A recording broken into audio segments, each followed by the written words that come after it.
Hey everyone, welcome to Lead Well. Today we're going to talk about the leader as a teacher. The leader as a teacher. One of the most important questions you can ask someone is who has had the most influence in your life?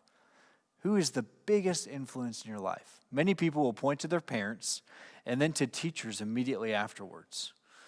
Looking at any list of top influencers from people, teachers will quickly rise to the top. Now, why is that? Well, the reason's simple. Teachers change the way we see the world, and oftentimes they change the way we even see ourselves. Great leaders are great teachers, and great leaders take advantage of every opportunity they have to teach well. If you want to bring about lasting, long-term, determinative change in any organization or your home, wherever it might be, you have to be a great teacher, transforming minds to bring about change wherever it may be. So how are we to think about teaching? How are we to think about learning? Well, a revolutionary way of thinking about leading and teaching came about in the 5th century from an African bishop, Augustine. Augustine was a teacher of teachers, and he was arguably one of the most influential thinkers in Christian history. Now, he thought deeply about how teachers should approach their responsibility. Now, he was rooted in his love for Christ, and he believed that there's only one worthy motivation for teaching, and that is love. Love undergirds teaching and learning in 4 ways, according to Augustine. First, the teachers ought to love whom they teach. You are to love who you teach. You know, you want to impart this gift of knowledge, whatever the subject might be, to other people, and you love them, you want to share it with them. You not only love whom you teach, but secondly, you love what you teach. You love the subject. Many of us have examples of this in our lives.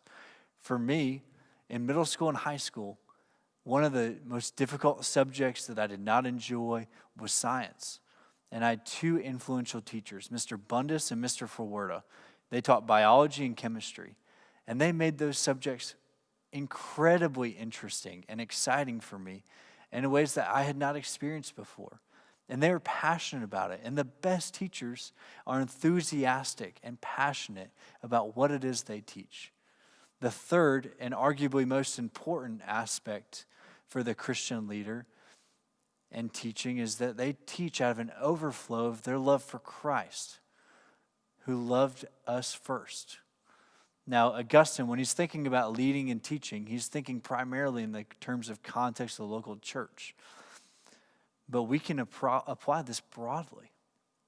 Christian leaders ought to lead and teach out of an overflow for Jesus first and foremost.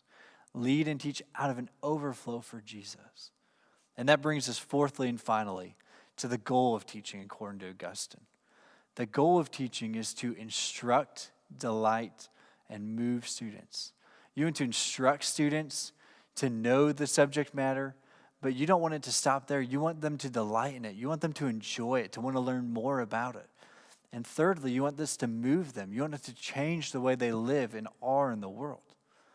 And so great teachers, great leaders are unstoppable teachers. And they teach by word, they teach by example, and they teach by sheer passion. When you combine great teaching and great leading, that is one unstoppable force that will bring about transformation in the home, on a team, in an organization, wherever it may be. And may you lead well as a teacher.